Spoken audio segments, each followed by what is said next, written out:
Live from the Ken and Valerie Baker studio at WHYY, this is Studio 2. On Tuesday, September 23rd, welcome, friends, to the show. I'm Cherry Gregg. And I'm Avi Wolfman-Arent. Today, we are talking about something that's been in the headlines since yesterday afternoon, when President Donald Trump and HHS Secretary Robert F. Kennedy Jr. called the press into a big room and made a lot of statements about a causal link between taking Tylenol during pregnancy and autism. Now, the existing body of research does not support the conclusion that the president laid out yesterday. So we're going to talk about that today on the show. We're also going to talk about what advice the experts have for pregnant women or folks who will become pregnant when it comes to taking painkillers. And we'll also look at where the state of autism research is today and where it could be heading after what we heard yesterday from the president and RFK Jr. We're asking you this hour, what questions do you have about President Trump linking Tylenol to autism? Give us a call, 888-477-9499. You can email studio2 at WHYY.org. If you're on YouTube or Facebook, drop a comment in the chat. Yeah, when families hear a presidential warning, typically there's some panic, but that's why we are bringing on the experts. Again, what questions do you have about Trump linking Tylenol to autism? 888-477-9499. The email is studio2 at WHYY.org. Trio of local news stories to start us off, Cherry. And you've got the first one. It's pretty interesting. Yes. Former Vice President Kamala Harris is promoting her new book. It's called 107 Days, and it spills a lot of tea from her campaign, and there's some that spills into Pennsylvania and into Philadelphia. Oh, no. Yes. The Philadelphia Inquirer did a nice write-up on the local spillage, and the first story that stood out is... It's like some sort of toxic chemical. I know. Former President Biden apparently called the vice president ahead of her only debate against Donald Trump here in Philadelphia. She was expecting a pep talk from him. Instead, he told her that his brother had spoken to a group of real power brokers in Philly who had planned not to support her. Apparently, their lack of support stemmed from Harris allegedly saying bad things about Biden. He told her, according to the book, he didn't believe it, so she shouldn't worry about it. All of this told right before she was supposed to debate President Donald Trump. A little strange. Yeah, little strange weird call. Second sip of tea is Harris tells the story of how she was on a September 11th campaign stop in Shanksville, Pennsylvania. She was pretty nervous about it because it was MAGA country, right? They stopped at a firehouse where a man took off his MAGA hat, handed it to then President Biden, who then put that hat on. A photo of Biden wearing that hat went viral. And of course, Harris was mortified that this all happened right in front of her. And she's thinking in her head, don't put it on, don't put it on. He puts it on, snap, snap, snap. It goes viral. The final sip that I'll give you, because you should read this article by Rob Torno of the Philadelphia Inquirer. That final sip is about Josh Shapiro, our governor. And let's just say his interview for the VP slot rubbed Harris the wrong way. She said that he seemed to want to be co-president and peppered her with lots of questions, saying he wanted to be in the room for every major decision. Of course, she ended up picking Governor Walz. Yeah. But yeah, that's just some of the tea. There was some other local stuff, but it was pretty interesting. She's been on this tour, and some people are not happy. They're like, moving on, Kamala Harris. Why are you spilling this tea, pointing fingers now? Well, I mean, I assume she made a good amount of money for writing this book. Yeah. So that might have something to do dollar with bills. it. She doesn't have a job right now. Mm-hmm. But, I that part, yeah. I view a lot of this with a ton of skepticism, not because it's coming from Kamala Harris, not because it's about Shapiro, not because it's about Biden, but just because in any losing campaign, it just becomes this, this circle of finger pointing. It's just so typical. And I'm not saying that's the entirety of her book. It's probably just what got clipped and aggregated. Mm-hmm. But at the end of the day, this is always what happens in losing campaigns. And this was an especially strange losing campaign because of the circumstances. 107 days. And I'm not saying I don't Crazy. believe anything that she said. It's just the framing, of course, is all wrapped up in that. And for me, I kind of let this stuff flow under the bridge. Yeah, and there's so much stuff going on right now. It's hard to even take a breath to look back. Yeah, I can't. So let's not look back. Let's look forward now. Looking forward. To a local story, because you mentioned Josh Shapiro, that actually connects to our show topic today and connects to the governor. So a federal panel recently changed its guidance to say that children should not get an MMRV vaccine before age 4. Yesterday, Pennsylvania Governor Josh Shapiro broke with that guidance and said private insurers operating in the Commonwealth must continue to cover all vaccines that had been recommended by the same federal panel prior to 2025, when RFK Jr. basically fired everyone in the panel and appointed his own people. So basically, Shapiro is saying, look backwards, do not look at this particular conclusion by the new federal panel. This could also, by the way, impact insurance coverage for COVID vaccines for folks under 65, so take a look at that. And it's just the latest in a string of moves by Shapiro to distinguish state rules and regulations from the evolving guidance coming out of Washington. Just last week, Pennsylvania joined a coalition of 7 states in the Northeast that will share their own vaccine guidance and collaborate on other public health initiatives such as data collection, breaking with the federal government on some level. And there's a similar effort afoot among Western states. So this is a space to watch for sure. Absolutely. And I mean, the fact that federal guidelines are inconsistent in many cases with the science and the data and with what doctors recommend has caused a lot of confusion, and it leaves states and many municipalities no choice but to sort of step up and do something to ensure public health is actually based on evidence. And I think people realize this and it has real life consequences as what insurance companies cover. And so the governor stepped up and said, if you're here in Pennsylvania, you have to cover these COVID vaccines. Yeah, you said the key word, confusion. Yeah. I think everyone is feeling that way. Head spinning, looking at multiple sources. There's industry groups, there's doctor groups, there's states and coalitions, and there's the federal government. And they're not all speaking with one voice. Patients are caught in the middle. Yeah, for sure.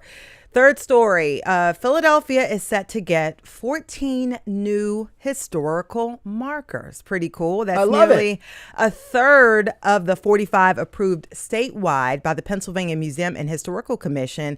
This is the first crop of new markers since they took a hiatus a couple of years ago. And these are the little blue and yellow signs you see. That you see around Philadelphia. Love them. By the way, some of the ones on the list include a marker for the Kensington riots of 1844, where Irish Catholics went to battle against Protestants over what religion was taught in schools. I found that very interesting. Had no idea about that. Also, the Greens Ladies Golf Club, the oldest African-American women's golf club in the Delaware Valley, was formed in 1954 in West Philly. I used to play golf, so that was pretty cool. And got to mention one, and I was like, wow, wow, wow.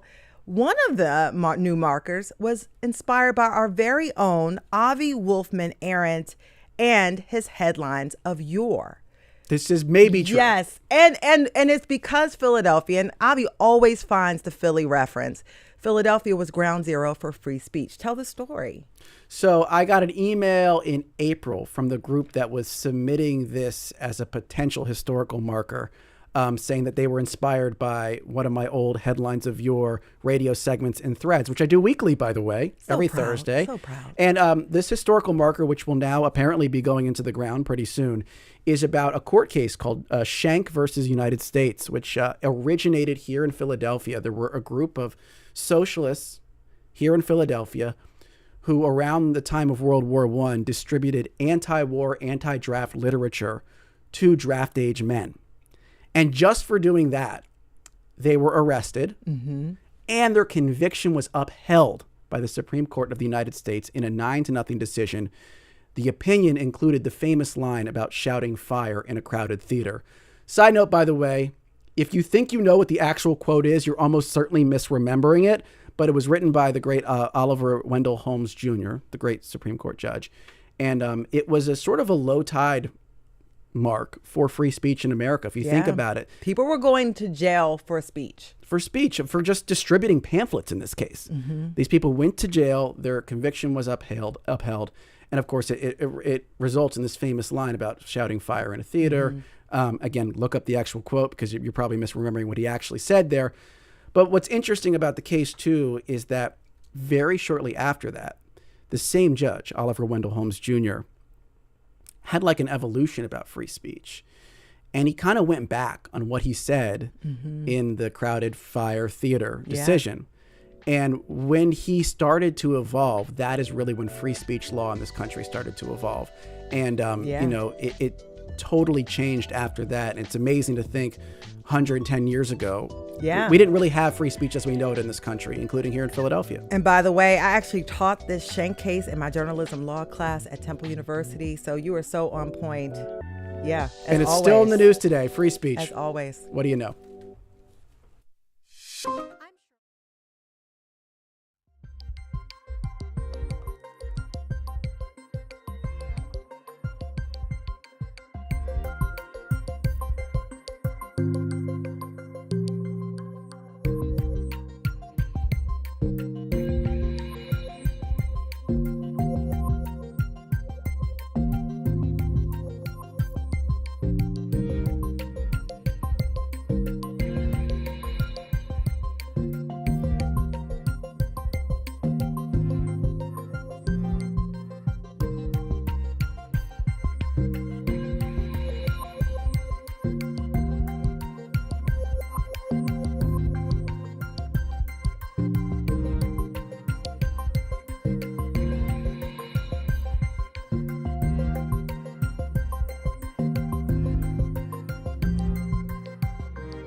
Welcome back to Studio 2. I'm Cherry Gregg. And I'm Avi Wolfman Arendt. Let's start at a place where everyone seems to agree. Rates of autism have skyrocketed in this country over the last 25 years or so. Most experts believe the cause of this increase is complex and still somewhat unknown. But President Donald Trump and HHS Secretary Robert F. Kennedy Jr. have consistently pointed toward environmental factors. And they did so again yesterday in a major announcement where they drew a causal link between taking Tylenol during pregnancy and autism. This despite the fact that, broadly speaking, existing research does not support their conclusion. In fact, one of our experts this hour published a study directly refuting the link between Tylenol and autism. We'll also hear from a national expert about where the field of autism research goes from here. But first, we want to explain what all of this means for pregnant women and how you can best interpret these latest developments. And for that, let's bring in Dr. Sindhu Srinivas, professor of obstetrics and gynecology at the Perelman School of Medicine at the University of Pennsylvania and president of the Society for Maternal Fetal Medicine. Dr. Srinivas, welcome. Thanks so much for having me. And for all of you listening at home, on the road, and elsewhere, we invite you to participate in the conversation. Our question of the day is this: what questions do you have about President Trump linking Tylenol to autism? The number to call is 888-477-9499. The email is studio2@whyy.org. And if you're watching on YouTube or Facebook, share the video and then leave your comments and questions in the chat. Before we get into all of the research and what it says, I just want to hear from you, doctor, about how you're advising the hypothetical patient that walks into your office today and asks you, can I use Tylenol while pregnant? We are just reiterating the recommendation and advising our patients and all of our providers or members that acetaminophen is an appropriate medication to treat fever and pain in pregnancy. And that the science is pretty clear that there's really no causal link between acetaminophen use during pregnancy and autism in children. Is there any caveat to that in terms of how much you use or when in pregnancy you might take that medication? So what we share is that we always share that medications in pregnancy should be used prudently and judiciously when they're needed and in consultation with your doctor. And so those are the same things that I would say that we say for the use of acetaminophen. But I think it's so important to clarify that there's really robust science that there is no causal link between acetaminophen use and pregnancy and autism rather. And just really really happy that you are doing this show on this topic because it's so important to continue to reiterate that message to all the public out there. Yeah. So what do you tell a pregnant patient in your clinic who asks, do I take it or tough it out? Because, part of what the president said was don't do it, tough it out if you can, and what are you advising people who may be ill and may need it and thinking this to themselves, maybe I should just wait, maybe I should just see it, and not take it at all?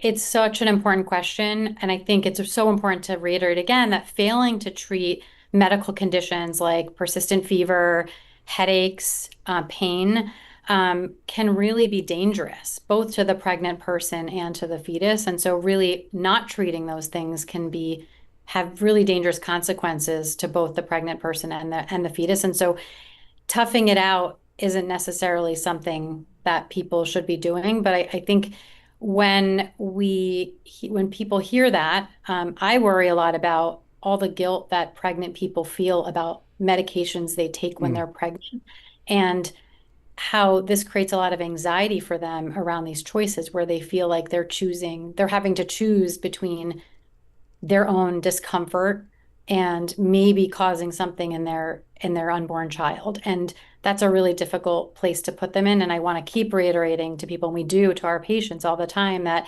this is a situation where if you have a condition like persistent fevers, like headaches, it can be really dangerous to not treat it. And we recommend that you take acetaminophen when needed. I imagine some people will hear this announcement from the federal government and they'll say, okay, I won't use Tylenol or acetaminophen. I'll try to use some other type of painkiller or something else that claims to be a painkiller. Among that sort of group of others, what is considered safe and what is considered potentially dangerous when we're talking about other things that could help us deal with pain? Really, really important question also, because there's not a lot of alternatives to acetaminophen use for fevers and pain in pregnancy. We don't recommend non-steroidal anti-inflammatory medications like people know as Motrin or Advil, ibuprofen. That's not recommended because those do cause harm for the fetus. And we also, if you wanted to go extreme, right, other pain medicines would be narcotic pain medications like oxycodone, which have some significant implications, not just in the short term, but also in the long term in terms of addiction and other things. And so there's not really any major great alternatives to acetaminophen. Yeah.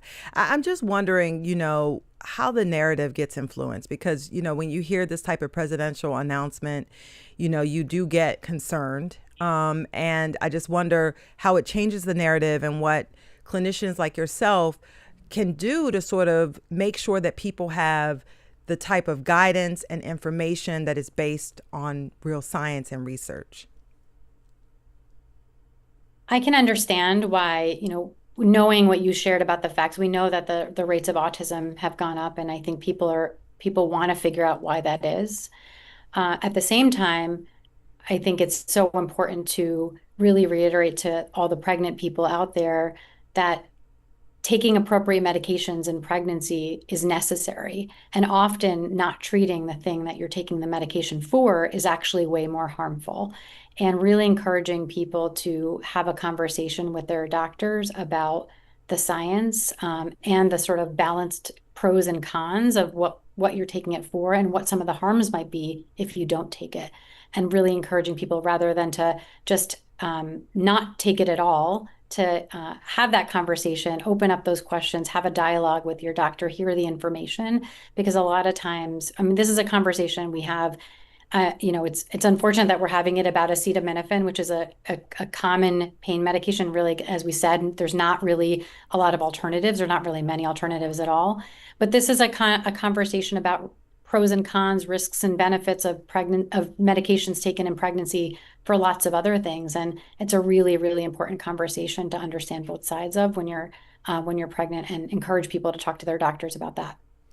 One thing I wonder too is how this will influence the mentality of folks who are pregnant, because I think there is maybe a tendency for us as a society to tell folks who are pregnant, you should suffer however much you need to suffer in order to ensure the maximum, possibility of health for your child. And that, so if I have a fever or if I'm feeling uncomfortable, I shouldn't take Tylenol because maybe there's even the slightest undiscovered risk of a link, and I should sort of take the burden on myself. And I just wonder if this whole conversation pushes more people toward that mentality. And then if it does, what the consequences of that could be, Doctor. You asked like one of my favorite questions to talk about, because in the end, a healthy mom is needed for a healthy baby, right? And so this guilt around taking medication comes up all the time. It comes up around even things like, medications for high blood pressure, medications for mental health disorders, antidepressants. And so we really have a conversation about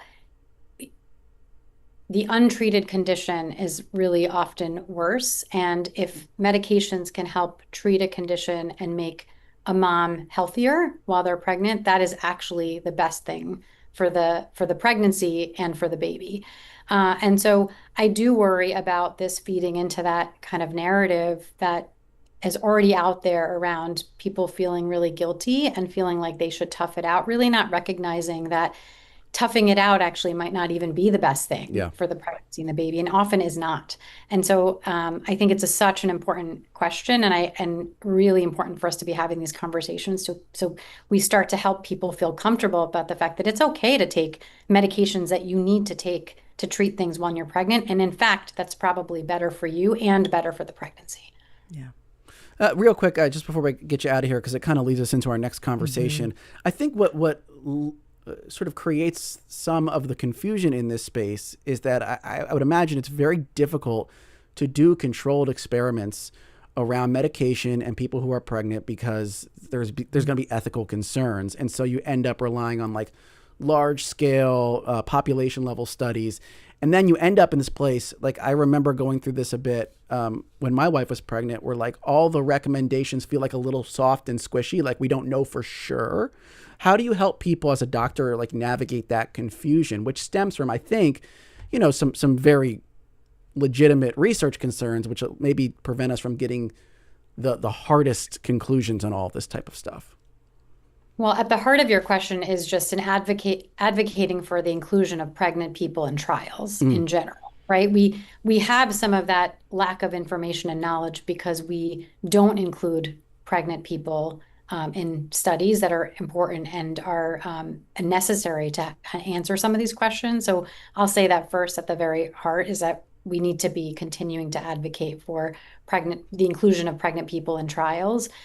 Secondly, I think we have to really be very critical of the evidence that's out there and the methodologies of the studies. I think you mentioned that you have an author of one of the more recent studies, and it's a super well done, very rigorous study that's showing that there's no causal link between acetaminophen and neurobehavioral disorders. Some of the other studies, when you're doing them retrospectively, which means like from the past, you're asking for people to recall things about what they did. They don't remember exactly how much they took or when they took it. And there is a bias around people who have children that might be affected in some way that they're more likely to recall certain things. So it might really falsely or erroneously give us some conclusions that are not true. And so it's so important for the methodologic rigor of a study to be evaluated when you're looking at the conclusions. And those are some of the conversations we have with patients too about the types of studies that lead us to some of what we're recommending. Yeah. I learned a ton here. I just want to thank you so much for your insights, Dr. Srinivas. That was Dr. Sindhu Srinivas, Professor of Obstetrics and Gynecology at the Perelman School of Medicine at the University of Pennsylvania and President of the Society for Maternal Fetal Medicine. Thank you so much for your time today. Thanks so much for having me. And now let's bring in two more experts to help us understand where researchers are in their quest to find the causes of autism and potential treatments. First, we have Brian Lee in studio with us. Brian is professor of epidemiology at Drexel University's Dorrance Life School of Public Health. Brian, welcome to Studio 2. Thank you for having me. And we also have Catherine Lord, clinical psychologist and professor of, Catherine will be here in just a moment. Oh, there she is. Catherine Lord is clinical psychologist and professor of psychiatry at UCLA. Catherine, welcome. Hi. Yes. And we want to start with you, Brian, because, Dr. Srinivas sort of teased up your study, which directly refutes some of what President Donald Trump said yesterday about the link between Tylenol and autism. Could you tell us what you found in your research? Sure. So my team and I did a study of 2.5 million pregnancies in Sweden, moms, and their children followed for around 20 years or so. And this is a two-part story because what we found initially when we're looking at the moms who used acetaminophen and looked at their kids and compared against the moms who didn't use acetaminophen and looked at their kids, what we found was a statistical association of, that acetaminophen supposedly causes autism or ADHD. But as we all should know by now, association is not causation. And this is the kind of thing I'd like to tell my students. So, for example, eating ice cream is statistically associated with risk of drowning. Right. They both happen in the summer. Yeah. Exactly, right? There's that third factor out there that's external, but it's explaining that association. In the same way, when we're looking at the moms who use acetaminophen versus the moms who don't, this is kind of an apples to orange comparison because who uses acetaminophen? If you have a health condition that requires it, right? You are going to be sicker in some sort of way. You're going to just be different. It's an apples to oranges comparison. And interestingly, a lot of the reasons one might take acetaminophen, having an infection during pregnancy, having a fever, even things like headache and migraines, these are actually associated with risk of neurodevelopmental disorders. Right. So what we wanted to do for the second part of our story was to do an apples to apples comparison and get at one of the biggest elephants in the room that we don't normally talk about with autism, and that's genetics. So when you do these studies of acetaminophen, you're just trying to isolate out everything else and just looking at that one thing. But if you don't have data on genetics, you can't really get at that. Our team got around this issue by looking at siblings. So looking specifically at mothers and parents, I should say, where their kids, one of them was exposed to acetaminophen in the womb during pregnancy, and the other one wasn't. Yeah. Exactly. So when we're doing the sibling comparison, the parents are completely the same, so therefore the genetics is removed out. There's no possible way this could confound.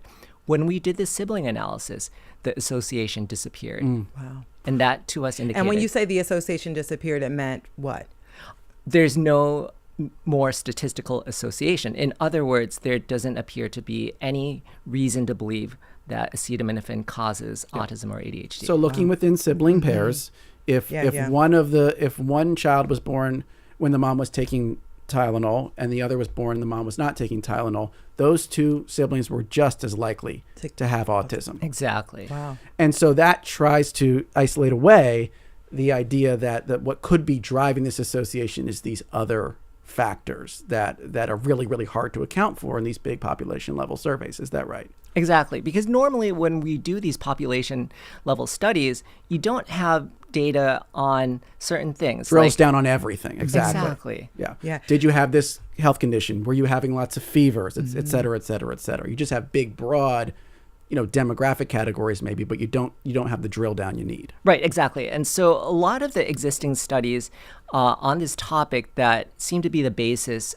for this administration's push on acetaminophen rely solely on these data that do not take into account genetics or other confounders that could potentially explain the association. But our study, as well as some other ones that have taken this more rigorous approach to control for confounding, find no good reason to believe that this causal effect exists. By the way, I want to invite our folks who are listening at home, on the road, and elsewhere to participate in the conversation. The question is, what questions do you have about President Trump linking Tylenol to autism? The number is 888-477-9499. The email is studio2@whyy.org. And if you're watching on YouTube or Facebook, drop those comments in the chat. We have Haydar from University City on the line. We want to bring them in. Haydar, you're on Studio 2. What's your question or comment?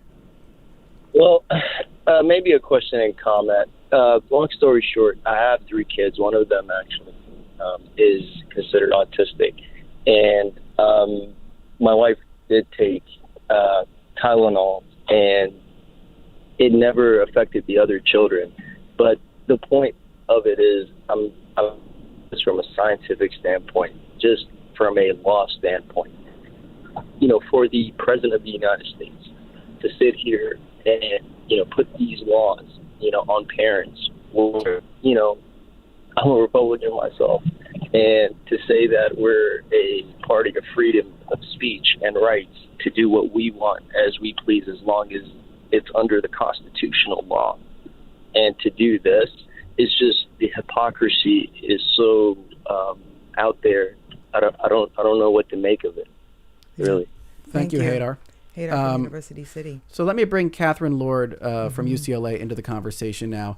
And so one of the things we haven't addressed yet is if Tylenol is not indeed sort of causing this increase in autism, what is? And one thing that I know you work on, Catherine, is diagnostics when it comes to neurodivergence. So I'm curious just about your work and how the sort of the definitions, the diagnostics around autism have shifted over the decades, and how that might explain what we're seeing right now. Yeah, I mean, I think it's very clear that our definitions of autism have gotten broader and broader to include milder and milder forms of this difficulty. And people are so much more aware of autism now. So they're more likely to go to a doctor and say, could my child have autism? Or even as an adult, ask for an assessment. So those are 2 factors that have had huge effects, which we've been able to document. It's also easier to say for a child who has multiple problems, let's just say they have autism, and with autism often comes services. And so I think there's pressure to say more and more people have it because you can get more services, which isn't fair, but is needed. And so all those factors contribute to these growing numbers. And we know that autism is not one thing. Yeah. It's not caused by one thing. And so I think that looking for a simple answer is just put such a burden on parents and pregnant women, and is so unfair. Yeah. And Catherine, what do we know about what causes autism? Because you said it's no one thing, and it's complex. And so I want you to kind of explain some of the nuance and complexity that go into a diagnosis. Well, I think as Dr. Lee said, we know a lot about associations and less about causes. I think the causes that we know about are in a certain proportion, and this is probably maybe a quarter or a third of autistic kids, we can find a genetic pattern that doesn't occur in people who don't have autism or quite marked other intellectual disabilities. So that's one factor. I think another factor also related to genetics is that if you have one child with autism, your chances of having another child with autism go up dramatically. They're not the majority, but they go up from 1 in whatever it is, 36 or 31 to 1 in 5 or 1 in 10. And that seems to be actually another kind of genetics, perhaps, than those specific genetic patterns that have been identified with kids who have severe intellectual disability and often epilepsy. So there's 2 kinds of genetics that are contributing. And then I think we do believe that there probably are, in addition, environmental effects, which may be small or might interact with the genetics. And actually, Dr. Lee could probably tell you more about that than I can, but there's some kind of interaction. Yeah. And I think what it comes down to, unfortunately, I mean, it's always true, is when you have a child, it's an act of faith. None of us know what we're going to get. And you are saying, I invest in the future in this little person. And right now we can't, there are very few things where we can tick off, okay, it's not this, it's not this, it's not this, which is really hard. And I think blaming anybody, even indirectly by talking about Tylenol during pregnancy, is really tough. And obviously you can empathize with parents, the frustration they might feel when they go to a clinician and the clinician says, well, we don't know for sure. And science is still trying to investigate this. We're going to talk about that investigation on the other side of this break, because a lot of fingers are being pointed in the direction of environmental factors. And I want to talk about whether or not that's the direction we should be pointing fingers, or whether the bulk of the research should look a different direction. So let's tee up that conversation for the other side of this break. We have some callers on the line, some commenters we want to bring in as well. The number is 888-477-9499. The email is studio2@whyy.org. What questions do you have about President Trump linking Tylenol to autism? Let us know. This is Studio 2.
Welcome back to Studio 2 here at WHYY. I am Cherry Gregg. And I'm Avi Wolfman-Arent. We're talking today about President Trump's announcement yesterday linking Tylenol use during pregnancy with a higher risk of autism.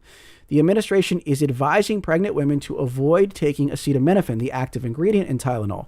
But many scientists and doctors are pushing back. They say Tylenol is the safest painkiller for expecting moms, and that the autism link is unsubstantiated. We've been discussing all of that with our guest this hour. Brian Lee is professor of epidemiology at Drexel University's Dornsife School of Public Health, and Catherine Lord is clinical psychologist and professor of psychiatry at UCLA. Yes, and we want to hear from you. What questions do you have about President Trump linking Tylenol to autism? The number is 888-477-9499. The email is studio2@whyy.org. And if you're watching on YouTube or Facebook, drop those comments in the chat. I'm going to read a few comments we've gotten. Rosina on Facebook says, I think Trump jumped on that too soon. I took Tylenol with 6 pregnancies and no autism in that. Keisha says, this is a dangerous road to go down. First Tylenol, then birth control, then epidurals. Thrilled I am past the childbearing age. Incensed for any mother blaming herself for taking Tylenol and for the continued intrusion of men policing and controlling women's bodies. I want to bring in Dennis from Northeast Philadelphia. He's on the line. Dennis, you're on Studio 2. What's your question or comment? Hey, how are you? Hey, Dennis. Good. Cool. I'm just looking at, have we mapped anything with demographics or geography that, presents more concentrations in autism in those populations or in those demographics, whether it's, domestic, like international or, within the country. Yeah. That's a great question. And I know, Dennis, I think it brought up to our producer, toxic air, PFAS. We have another caller who wants to talk about microplastics. And so, Brian, the bigger question here is environmental factors. So we know that some of the things that, for instance, RFK Jr. has alluded to, like vaccines as an environmental factor that causes autism, that link is disproven. Tylenol, we've been talking about this hour, there's really no great research to support that link as a causal link. However, there's other things out there. And I think one of the big questions now is how much research energy we should focus on looking at those environmental factors versus other things that could be causes here. And I'm just curious how you as a researcher think about that quandary. Yeah, that's a great question. Basically, where should we focus our research energy? There's only so much research that can be done. Dennis pointed out that there are disparities between different areas. Like, for example, New Jersey has one of the highest autism prevalences. That doesn't necessarily mean that there's an environmental factor in New Jersey that's making New Jersey kids have more autism. It could just be better diagnostics. Or incentives for diagnostics, like Catherine Lord brought up earlier. Perhaps there are services available in New Jersey that would incentivize people to make sure they get that diagnosis. Right. So, I think more rigorous scientists would actually want to measure what's around us, what folks are exposed to during critical developmental windows. So pregnancy is an obvious developmental window that we'd want to take a look at. Things that have been credibly associated with autism. There's quite a few out there, but I'll just name a few off the top of my head. Air pollution is one of those that has been linked out with autism and a host of other health conditions. And, the research there isn't necessarily, trying to figure out if air pollution is good or bad for you, because I don't think anyone's going to say that it's good for you. Yeah. Right. But I think from a more sort of scientific standpoint, we want to understand what sort of mechanisms are going on, and air pollution has, some potential there. So I think, nailing down whether that is really a cause or not, again, this is association is not causation. We need to improve on the science. But that is one of the credible risk factors. And another risk factor.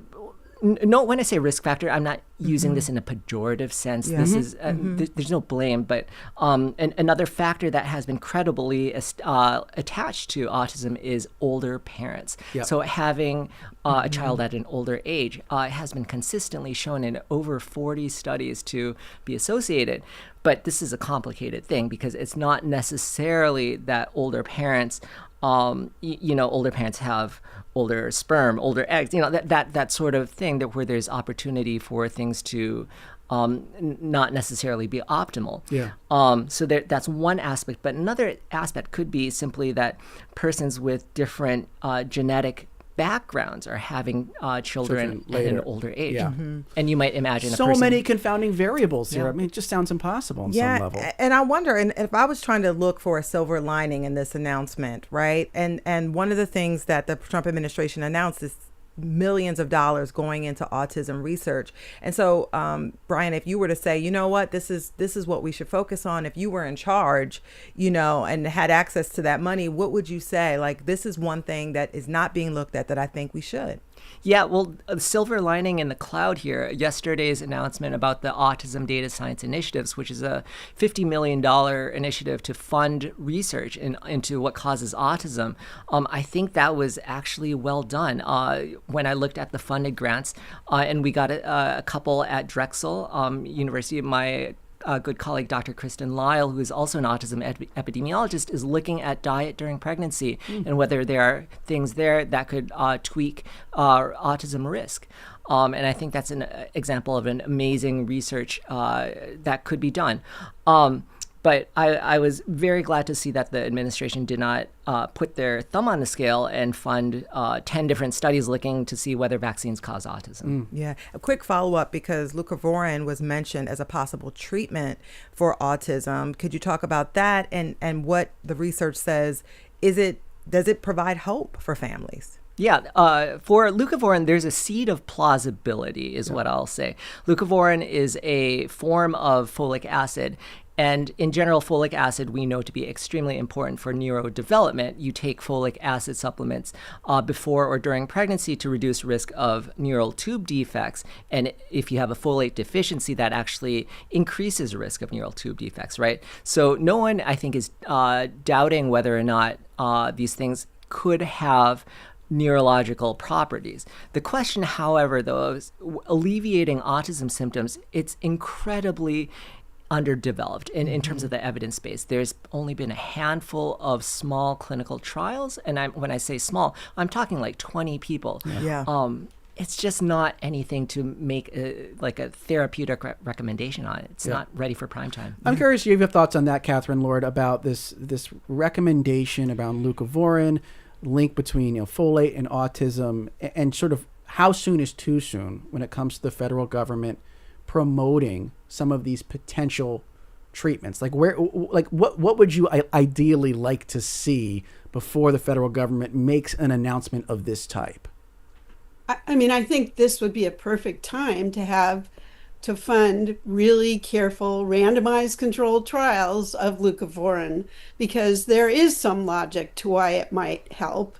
And there's been a lot of enthusiasm I've seen in parents who find out about it, but the level of research is very limited. And so this is a chance to do it. And we've got to look carefully, because we know that there are just huge effects of hope and enthusiasm when people try something new. And if we don't have good measures of what we really think is changing and ways to control that hope in some ways, we're going to end up with people spending a lot of time and wasted money. So now's our chance. Yeah. And it would, so let's do it. Let's push HHS to fund some randomized controlled trials of leucovorin and maybe other medications if they want.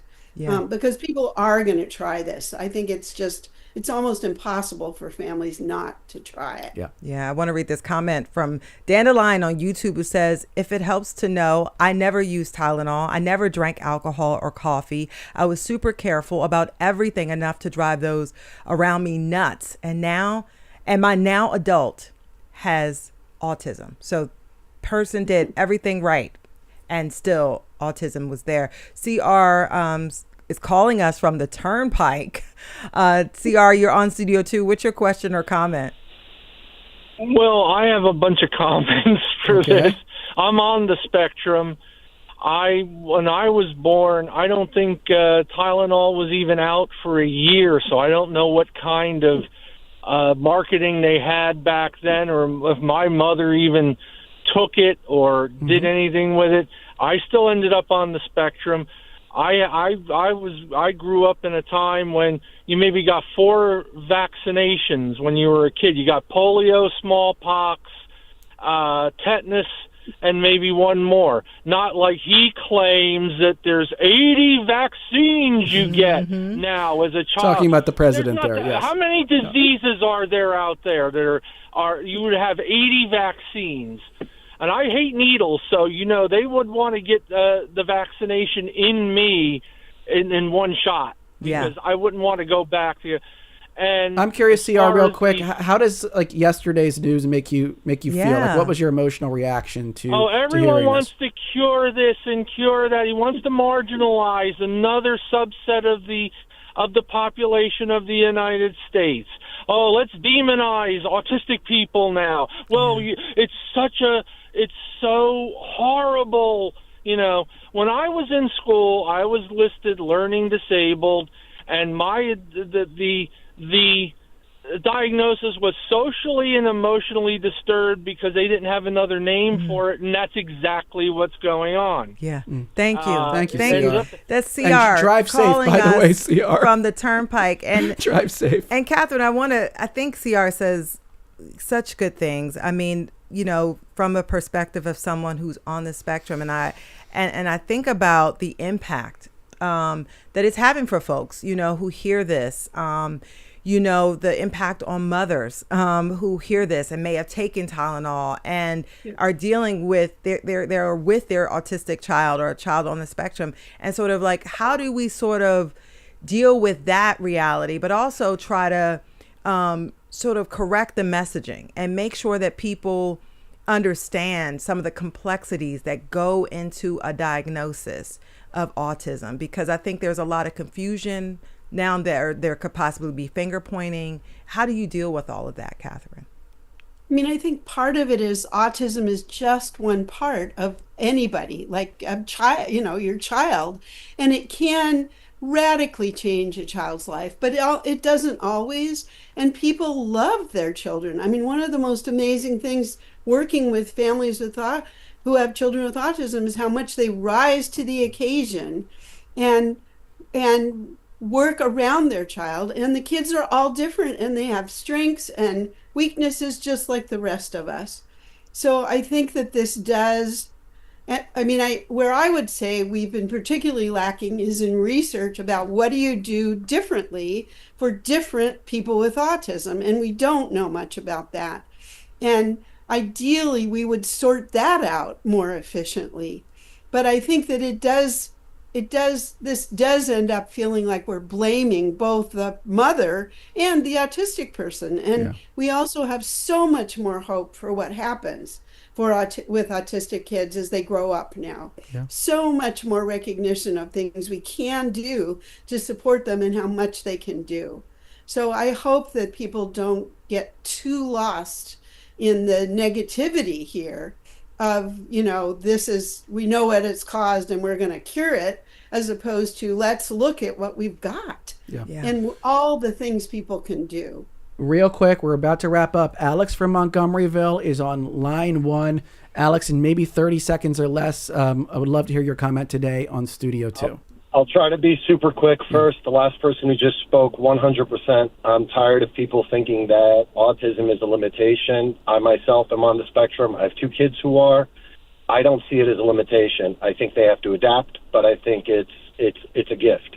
The thing that I wanted to bring up is I do not think this is based on medication or vaccination. I think the one consistent thing that has changed in the United States, unlike any other country, in the past 20 years is our food. The food that we are eating, the level of its processing, the additives and ingredients, I think there could be a link there. But again, I'm tired of hearing it as a negative thing. Yeah, thank you, Alex. And let me ask you, Brian, as we wrap up, is that an area researchers are looking at?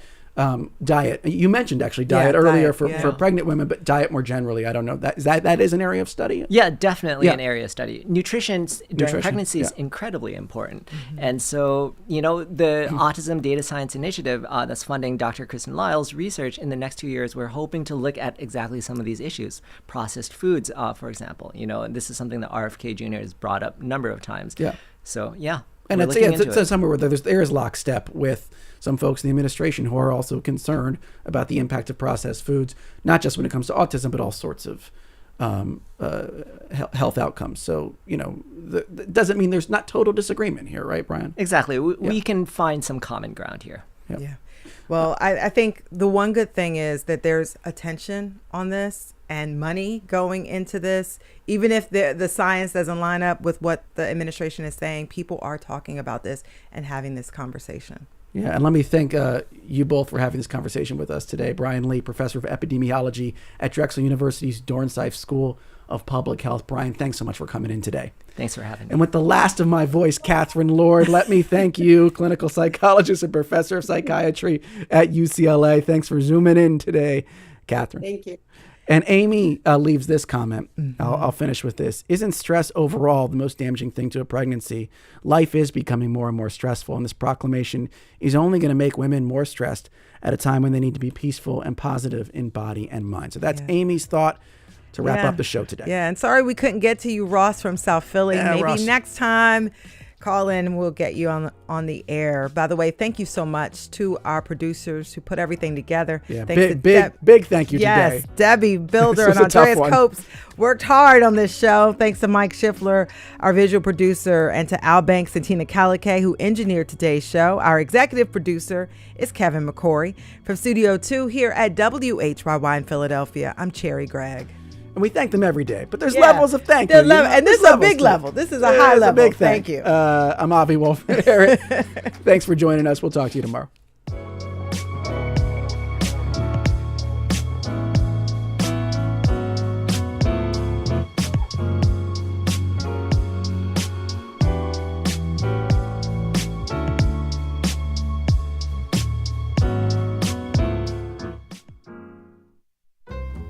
And tomorrow at noon on Studio 2, we will be back We got a few ideas working, we're juggling cooking, right we're cooking, now. we're Maybe cooking. one might be the state and fate of Center City, Philadelphia. We might also look at the increase in gray divorce. If you don't know that term, Google Over it. 65. It could be something else. So you'll have to find out when you tune in tomorrow at noon. Yes, and if you miss any of our shows, you can go to YouTube. You can search for the WHYY channel, and you can find us under the Live tab. There you can watch all of our previous episodes, and you can hit the subscribe button to get alerts when we go live. We'll see you tomorrow. Up next, Here and Now.